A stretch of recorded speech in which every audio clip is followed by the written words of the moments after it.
Hello, folks, and welcome back to Sound Design for Relaxation, Meditation, and Sleep. I'm your host, Dr. Lawrence W. Moore. The doctorate is in music composition, and one of the things I love doing as a composer is working with synthesis and sound design to create sound experiences that help quiet the mind.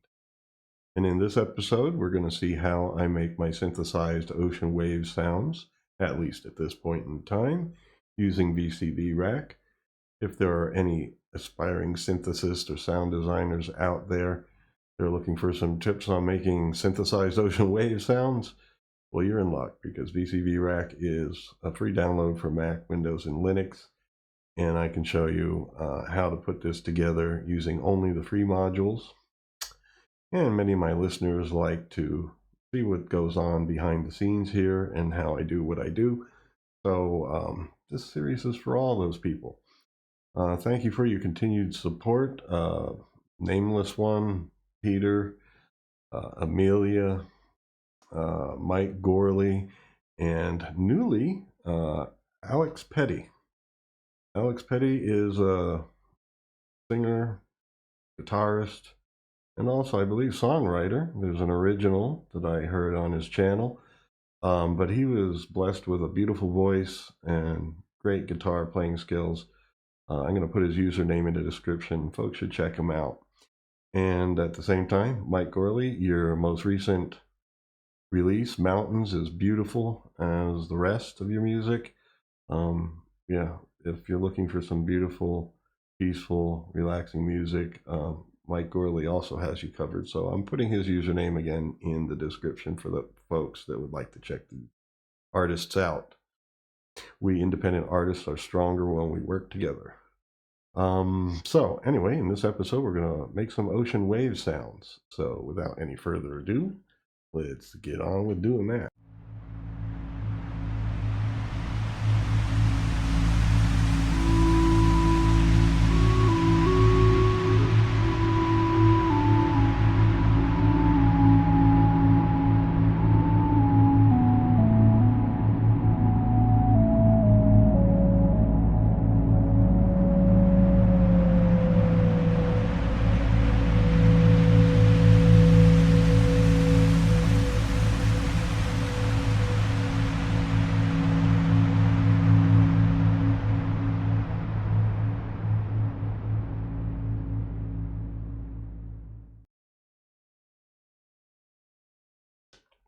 Okay, so here we are in a pretty much blank patch. All I have is a MIDI module and an audio output.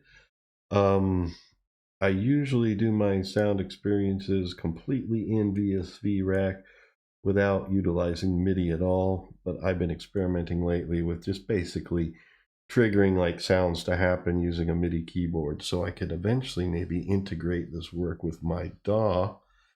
But for now, in putting this together, MIDI module, the one thing you want to make sure is it is set to monophonic mode, because that's what we'll be working in. Things won't work quite right if it's not in monophonic mode. Okay, so first thing we're going to do is load up MindMeld's 8-channel mixer, which is right down here. And with that, there is a companion expansion module. I can grab it in the right place to move it over. There we go. That is aux sends and receives. Basically, you want to make sure that this is to the right of this. If it's not right next to it, basically they don't work together. Otherwise, they will work wirelessly. Basically, this is an expansion for this mixer, which is 8 channels. Each channel can be mono or stereo. If you're using a mono source, just connect a cable to the left, as you would normally do. And if you're using a stereo source, you connect left and right. And each channel is smart and knows its connections, so it knows whether it's mono or stereo and adapts accordingly. Mono channels will allow for the pan knob to take that signal and pan it left or right or anywhere in between. If it's stereo, it'll just emphasize left or right channels as you turn the knob. Usually with the stereo inputs, you don't utilize pan. And this aux section has the aux sends and returns here. Here's the returns. Let me zoom in here like this so you can see my mouse. There's the sends here, and then there's the returns here. And then each of these knobs is one of 4 sends, A, B, C, D, A, B, C, D. And you can basically send from channel 1, 2, 3, 4, 5, 6, 7, 8, or the group outs 1 or 2. Here are the 2 groups, and basically they naturally go to the main out, but basically this is so you can do submixes where as you assign different channels here to 1 or 2, you can use this as like a master in how much of that group of channels goes to the main mix here. So we'll be using it in that way. Next, this send, or the aux section, is going to be used for some reverb. So here's where I'm going to use in my patch the one module that is a paid module. This comes with Rack 2 Pro, but right next to it, since I typed REV up here to search, there's 2 reverbs on either side, both by Surge XT, Reverb 1, Reverb 2. Both of these are stereo reverbs, and Surge XT modules are free modules. Just like the MindMeld modules here are free, those are free, so you can use one of those instead of the reverb that I'm using. And then we're going to take the mix that we're making and compress it at the end using another free module that is by MSC Hack from that library, and it's a stereo compressor. And so what I'm going to do is start hooking this up, the outputs from the stereo compressor, since this is our master compressor. We're going to go left and right into the audio output module here. I use red cables. That's just my habit for anything that is actually sound signal audio. All right, so here we have our main outs. They are going into the compressor. So everything the mixer is doing, all the channels coming into it, its aux send to the reverb and return from the reverb. Everything it's doing is going to go through this compressor before it goes out.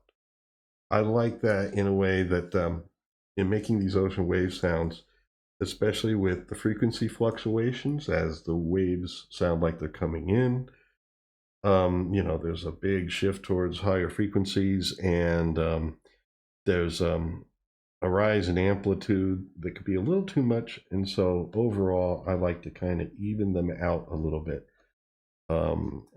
at the final step of the process there.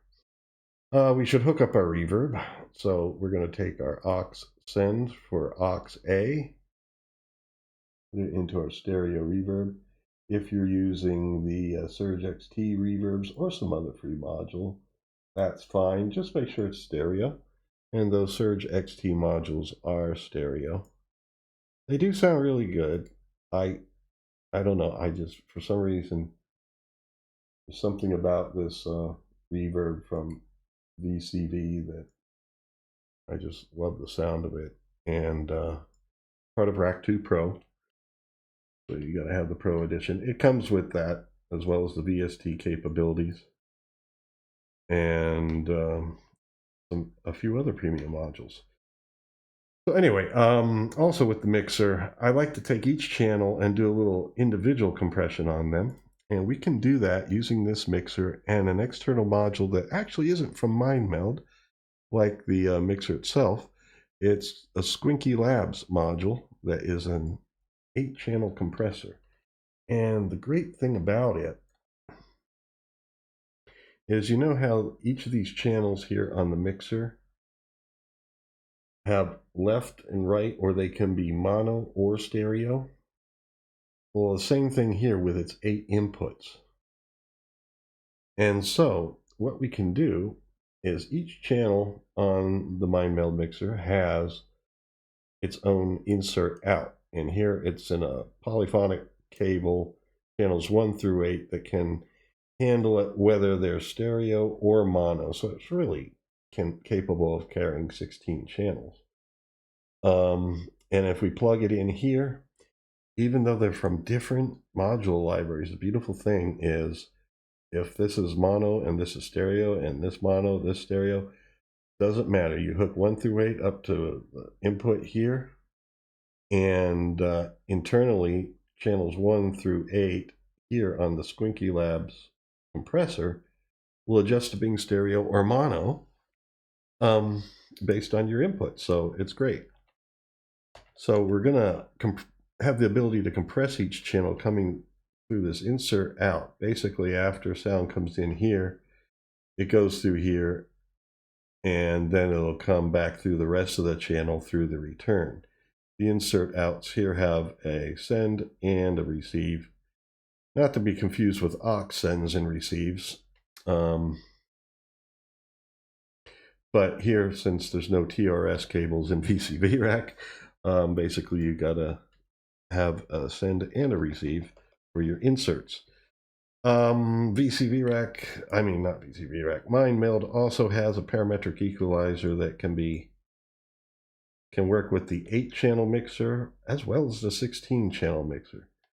So we can take the output from here, from the Squinky Labs, and go into 1 through 8 here, and take 1 through 8 out here, and return it into our 1 through 8 insert return right there. So now basically sound like for channel 1 will come in here, whether it's mono or stereo. The compressor will know the difference and treat it accordingly, and still treat it on channel 1. And then it'll send it over here on channel 1, be equalized, and then return it back here where it goes through the rest of the channel strip, like pan and the fader. And then of course it can go to the grouping that you set it to. Since I know where we're going with this, I'm going to relocate the MIDI module right about here. I know it will fit in my overall design. Okay, I think it's time to start hooking up a little bit of sound. Just so I can explain things at first a bit, I'm going to turn down our fader here, and then turn it up if need be, but I just want to make sure that your ears are cared for. So I'm going to call up the noise module from VCV. And what I like to do in setting up wave sounds is set up 3 channels, and basically have 2 outside channels that are kind of a broader frequency spectrum where you really hear the waves coming in the shore, so to speak, and then a center perspective that's more of like a glue that holds the rest together.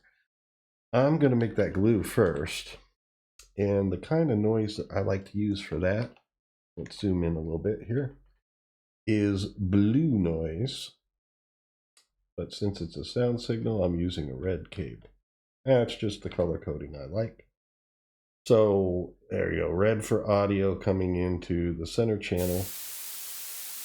And we can hear it in its full body right now. And in fact, if we turn on, since I plugged it into channel 2, if we turn on channel 2 here, you can see this is the spectrum of blue noise. It's heavy towards the outside, to the higher frequency spectrum. But I'm going to cut it so that we lose a lot of those higher frequencies. And the lower frequency spectrum, being attenuated the way it is, sounds a little bit warmer to me than some of the other noises. So I'm going to make a VCF here from VCV Rack. Most of these modules will be VCV modules that come with VCV Rack. MindMeld, Squinky Labs, they are all free community library modules. MSC there at the end. So anyway, let's filter this. I'm going to go in here and then out the low pass here. And so now you see the filtering there, and with this reduction in amplitude because of the filtering, we can turn up our master fader here.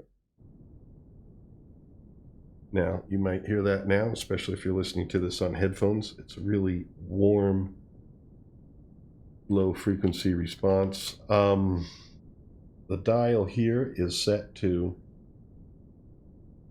261.63, which is middle C. I like to do, I did some searching around before. I like something in the mid 300s. And since I like my numbers numerologically to add up to 7 in a lot of cases, I'm going to go with 340 hertz.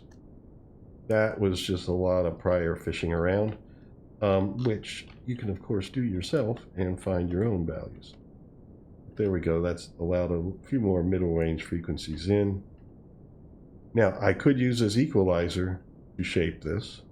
Right now, I'm just using it to view them, to explain the concepts. But in the future, if I want to be able to oscillate this a little bit, I'd like to have a VCF there, because you can't oscillate the use of your bands here. There are no CV inputs for that. There is a CV expander for the parametric EQ, but it's not for these settings here, unfortunately. So those are basically set it and forget it settings. So if there's anything we want to filter out and stuff like that that's never going to change, fine. Even in this instance, I'm not going to have this change too much, but I like to future-proof it. So that's why I'm using this instead of this to create this low-pass filtering. And then, since that's a little bit quiet, it needs a little bit of a boost, doesn't it? Well, I'm going to set this to channel 2. And we'll get a little bit of an evening out of it as well. So that as you see these frequencies fluctuate here, they'll kind of flatten out a little bit with this compressor. But since the signal is so low to begin with, in that part of the spectrum, I'm using it mostly for its timbre. Unfortunately, the signal's low. I gotta turn this threshold like all the way down. Let me make sure we're on channel 2. Yeah, you see, I'm not seeing any compression. It's not even reaching the threshold here on the compressor to be evened out. But we can use this makeup gain to boost things. I'm going to boost it by 12 dB to start. And we see it over here. I'm just checking because before I used to see some signal here. We are on channel 2. Yeah, it's highlighted. We're on channel 2. We're on channel 2 here. Low pass filter. We are coming out channels 1 through 8. Going in here, out from here, in here, and then out from here, in here. Yeah, interesting.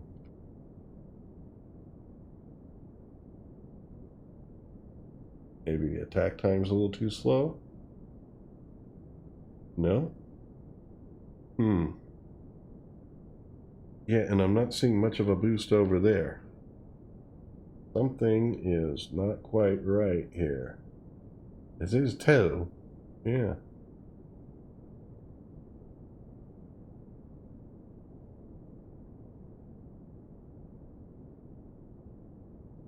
It's bypassed.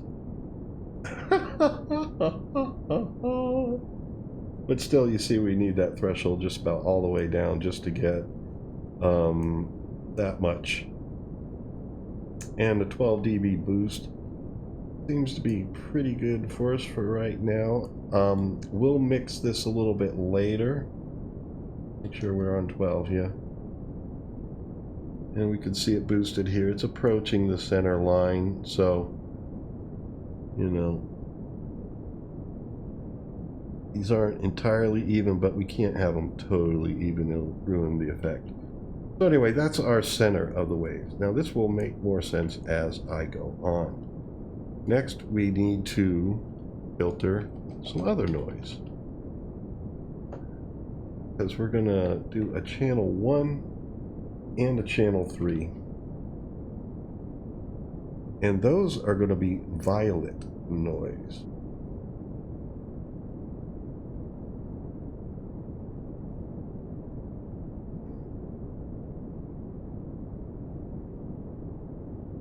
If you're using headphones right now to hear this, you can hear how the sound is pretty soft on that. Ooh, I don't want to hook this up. Well, yeah, oh yeah, we can at the frequency it's at. There we go. Yeah, see, no harm done. I haven't grouped these yet, so we are going into channel 1. So let's adjust our compressor to channel 1 and our EQ to look at channel 1 that we are receiving from violet noise. Okay, now this is something we're going to oscillate up and down in frequency. And to do that, I'm just going to be safe on the ears here and lower this a little bit. We're going to use an LFO.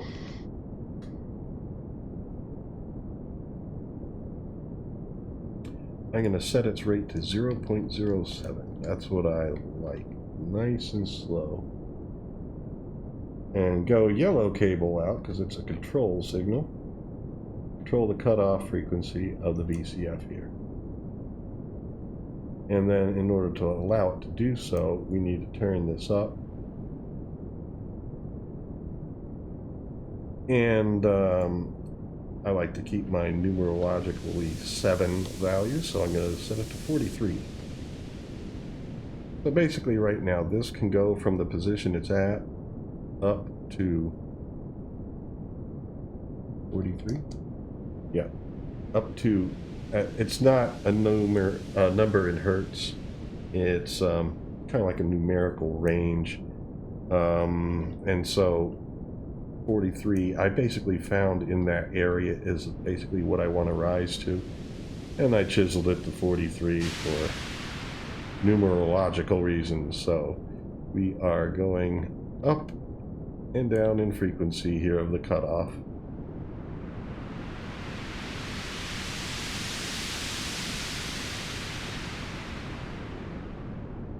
And we're using the violet noise because it has an emphasis in this area that really kind of sounds nice to me. But we are going to compress it a little bit and boost it. We're on channel 1. Let's turn off the bypass first. Why don't we? And we're going to turn down its threshold till we see it starting to compress. There it is.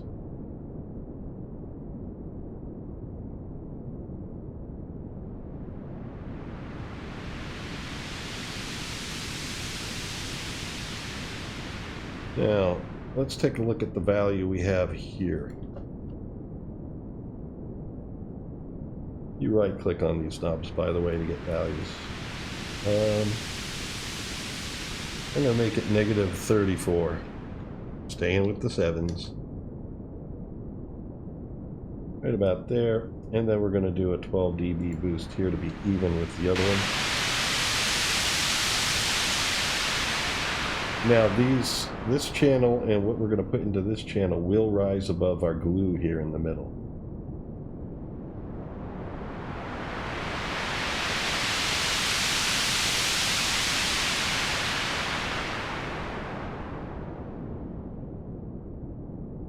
Okay, so we're getting a regular rise and fall at 0.07 cycles per second. I want to give that some variation. Oh, that we were already on it. So I'm going to put another LFO.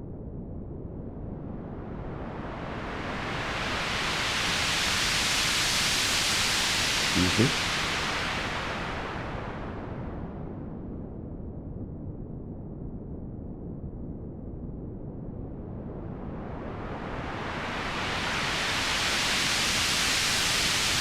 And basically this LFO is going to modulate the frequency of this LFO.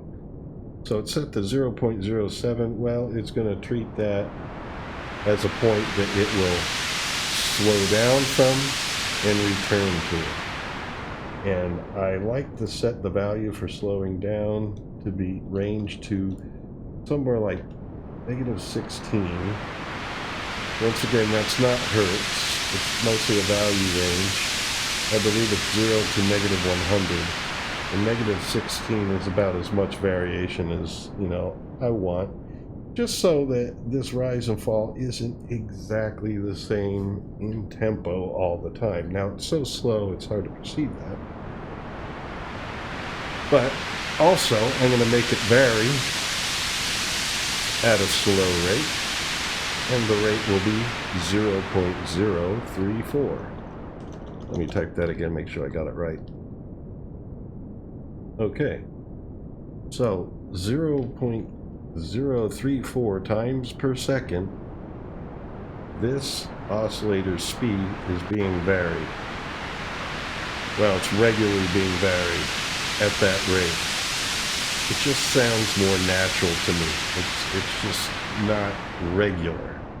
And of course, this is controlling our low-pass filter, rising and falling in frequency. Okay. Now, I'm going to zoom out. And what we're going to do is copy these oscillators. Do the same thing on the other side. I'm hitting Control C, and then I can just tap here, hit Control V. If you have any questions after seeing this episode, you're more than welcome to leave them in the comment section. I'll be happy to answer questions. Okay, and here I'm going to vary the speed differently. On this side, instead of being 0.034, it's going to be 0.043. Because we are going to have channels 1 and 3. We're going to hook up 3 now. We're going to have them kind of pan and oscillate to the left and to the right. But I don't want them to be exact, because the ocean is not exact. So I changed its rate of variation. Not the main rate here, but the rate of variation of this rate. And now we can take our VCF and we'll feed some of the violet noise to it. And we'll take its low pass output. Gotta right click properly and put it into channel 3. There, we're coming in. Now to make these kind of even with one another, let's visualize channel 3 here.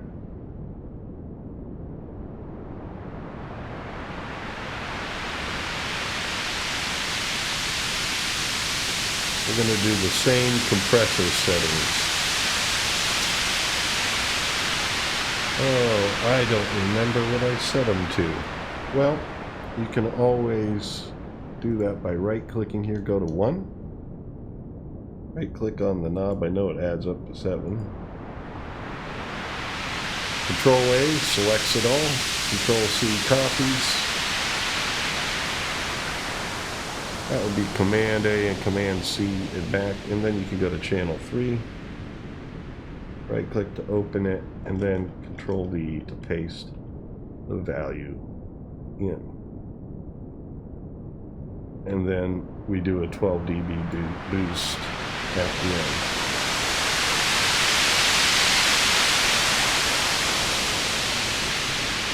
But now those left and right rises in frequency are being varied.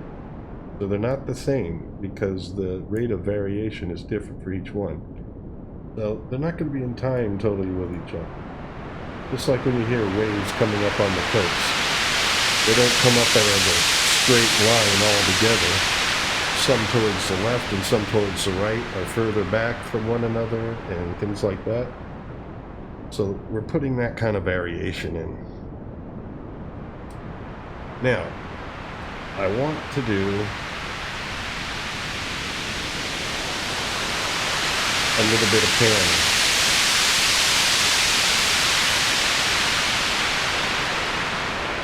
And for the time being, I am going to back off on this a little bit. There we go. But the panning needs to be controlled a little bit, range-wise. So we need an attenuator. I'm typing A-T-T-E-N, and I like the Bafaco attenuator here. It's really 2-in-1. And basically what we're going to do, like, let's say this is our right side. Well, we want it to pan between center and right, and have that pan oscillate. To do that, we're going to use an LFO. We're going to set the LFO to 0.07. I like about the same rhythm for it. I don't want it to line up. Move this over.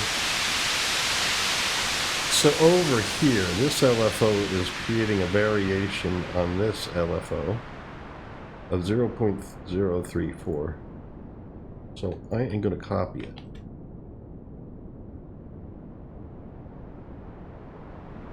There we go.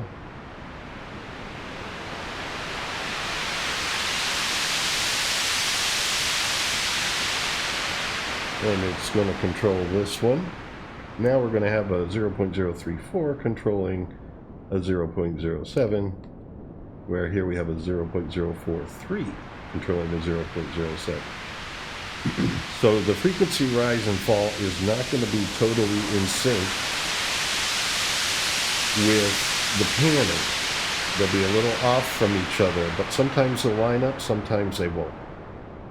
And that's what I'm going for here. And you'll be able to hear it as we progress, how that helps things to sound more natural.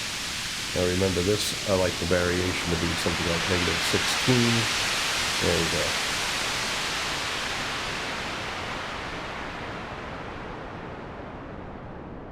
go. And we connect it up here, and we're going to take our output from up here and put it on our channel 3 pan. Now, the pan knob, as you see, has a center and arranged to the right and to the left. And those are about, yeah, at least I found they're very similar to these. Or at least I could use these effectively. By having our attenuator set to center, that's kind of like its baseline.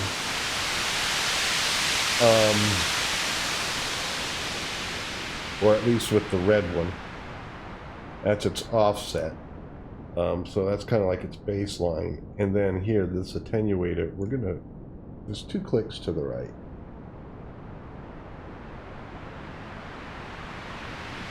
Now let's look at our pan knob. Well, I have it on pan. Yeah, that's right. That's right. Okay, we see it right here, this line. It's ranging to about here on the right.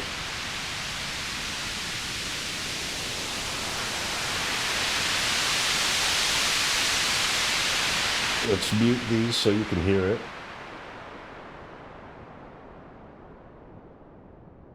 It's panning center and to right, but it's not exactly lined up with the frequency shift. If you line it up with the frequency shift, it'll sound just too regular. you know? Or at least in my opinion, it does.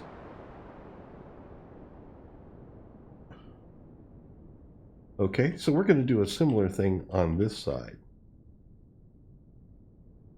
But what we're going to use, the values that we're using are really the same, since this LFO and this LFO are the same as this LFO and this LFO. Let's just do the inverse and take this LFO and this LFO. Have them do the panning for this side. Oh, what am I doing? Just click here, hit Control B. There we go.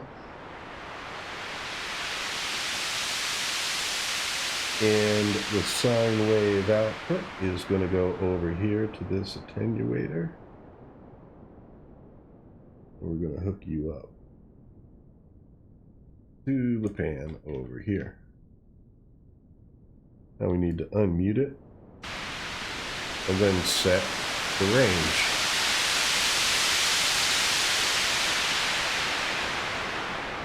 Let's put our offset to click. This time it's the opposite. We have to put our offset, our baseline, 2 clicks to the left and have it go to center on the attenuator.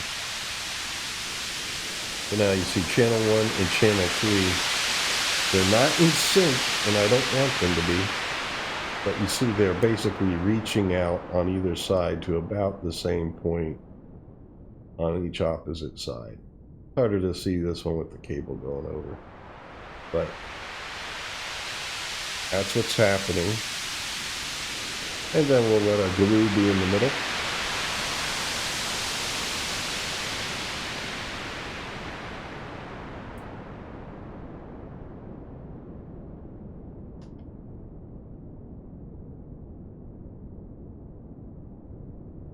And now what I like to do here is, in the overall arrangement, just so I can see left, center, and right more clearly, I like to put a blank panel in there. Same blank panel over here.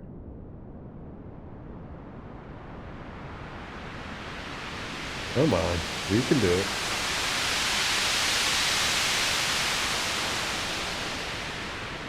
There we go.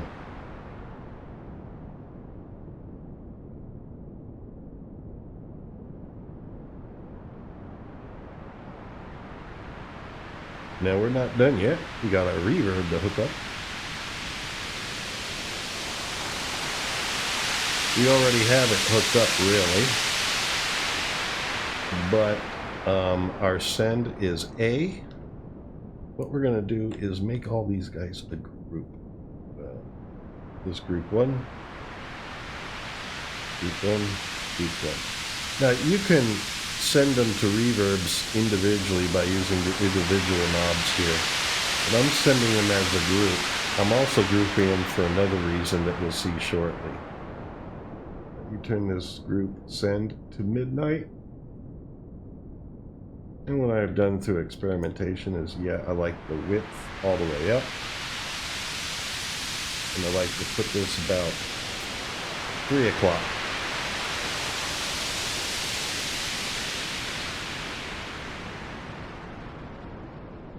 Now we're getting our reverberated ocean wave sound.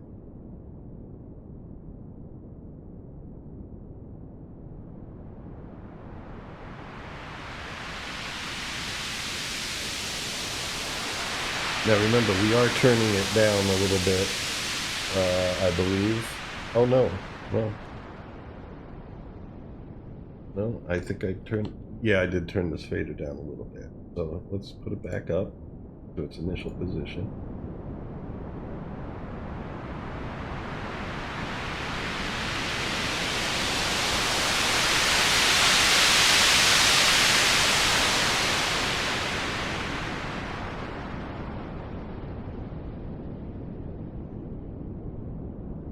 Now, we can shape the sound a little bit. I do have this parametric EQ for more than prettiness. One thing I like to go is a channel 3. Basically, our channel 3 and channel 1 settings will be the same. And what I've done through experimentation is I kind of like to pull down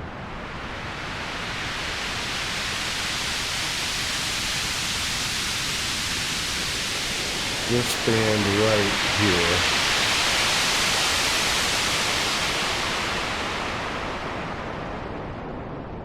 Come on. Sorry, I'm dragging the EQ.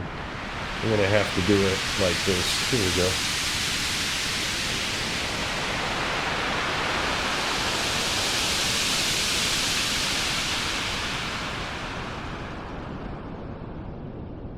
I'm just doing this from visual memory.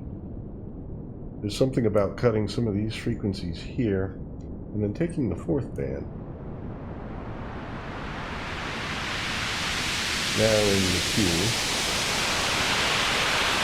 Right about there.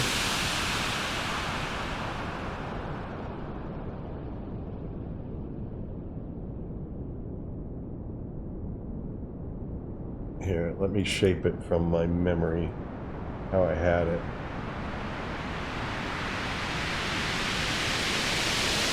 Widen it a bit more. I like some band reductions here. With a little bit of reduction here and here and here. It helps take away some of the harshness that gets to up in this area. Now I'm waiting till it rises up there again. Yeah, you see right there? I wanted to hit some of that, is what I'm trying to do. And I just remembered this position somehow just...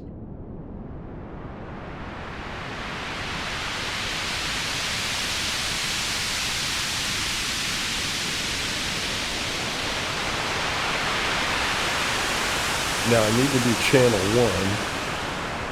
1 as well. Or did I do? Yeah, we're on channel 1 now. We're going to do about the same thing. This one.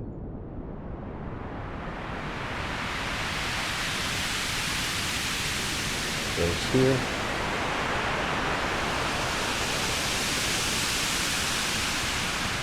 This one goes about here. They're not going to be exactly the same unless I copy and paste values, but I'm just listening. And I'm not hearing that harshness that I was hearing before, or at least in times that I've done this before.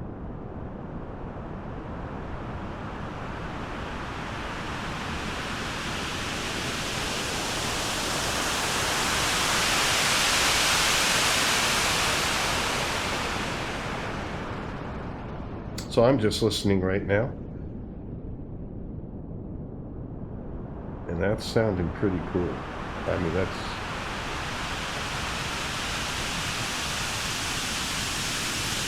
one thing I want to try here. I like to experiment a little bit each time that I do this. And what I'm going to do is take channel 2. That's just our stable warm fuzz, as I might call it. See if I could... We're not supposed to use an EQ as an amplifier, but I just want to hear some of this in here. I'm going to turn it up a lot just so I can hear the ranges.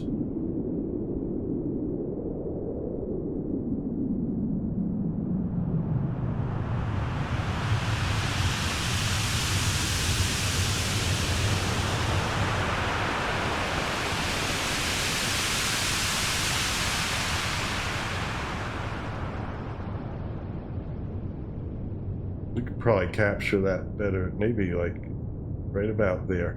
I don't want to emphasize all the low frequencies here, just maybe that. Give it a little rumble.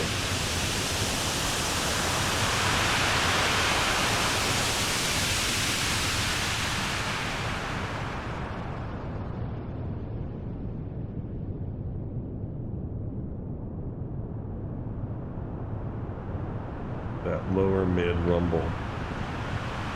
Well, it's a little bit below lower mid. Okay. Now, I did say before that we could use this to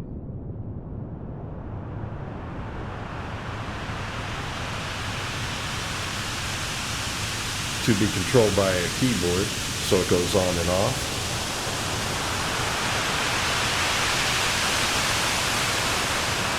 I'm going to add an envelope generator right here, and this will be triggered by our gate in. All we need is gate. Whatever key you press on the keyboard. And remember, this needs to be in monophonic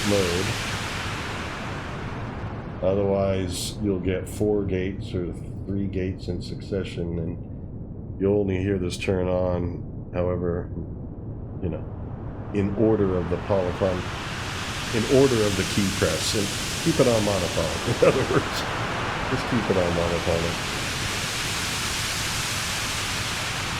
And then this gate here, our envelope, is going to control our level of the whole thing. The main master output does not have a CV. Fortunately, we have all these groups. So we'll put it right here on group 1's level. So the gate has just closed it off. Now, what we could do is measure our attack time and release time. Here's our attack. I'm going to press a key. Well, first of all, we want it to be a fade in and a fade out. I don't need the rest of the decay portion of the envelope or any reduction of the sustain portion, so I'm going to just turn them all the way up. And I'm going to take the attack. Now remember, somewhere around here. I like it to be about 10 seconds long. That's about 5, it seems like. Let's turn it up a little bit more. How about there?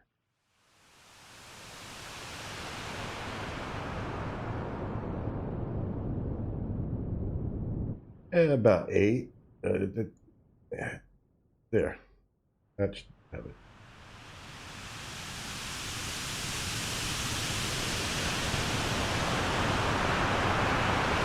I don't need it to be exact. That could actually be 8 or 9, but it sounds good to me.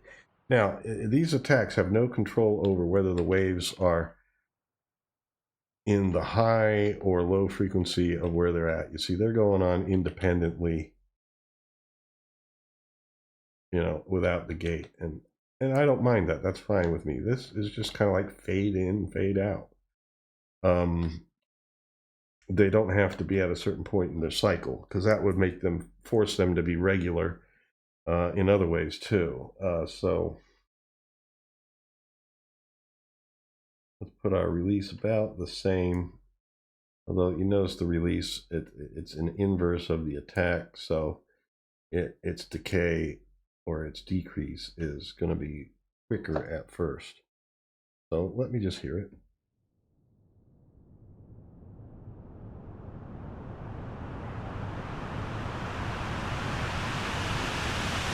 I'm holding the key now, and it'll just keep playing as long as I hold the key.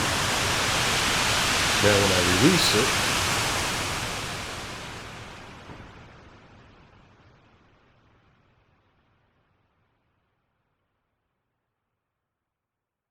there we go. I mean, that's pretty much quick enough. It's still fading out, but it's just, you know, the sound is gone by that point. If I make this any quicker, because of the steepness of this decline, it would sound like too quick of a fade out, I'm afraid. So we can let it sit around here because we're not really even hearing that so much. Although we might now, because we'll see here. Let's look at our levels. I'm going to hold a key. See what our output levels are. This is what's coming into our master compressor. Now, of course, in your mixing, you may want these waves to be quiet at points and very delicate. But since we're using it as just an element within other sounds, we want basically a strong signal without clipping, like you want from just about everything. We gotta...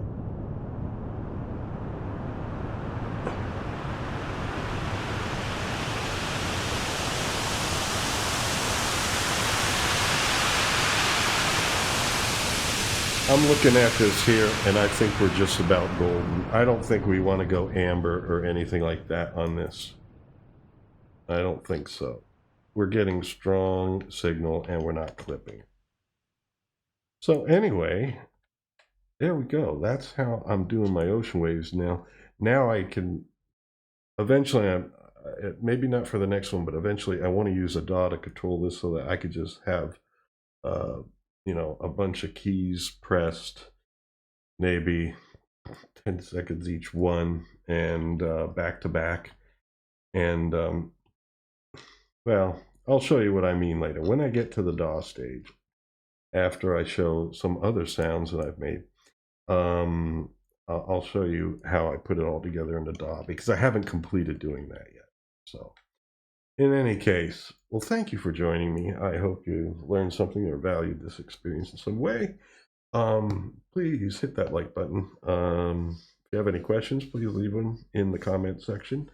I do answer questions, and any kind words are always welcome. Any constructive criticisms, as long as they help the audience learn or help things get better, are also welcome. Until next time, take care and stay free.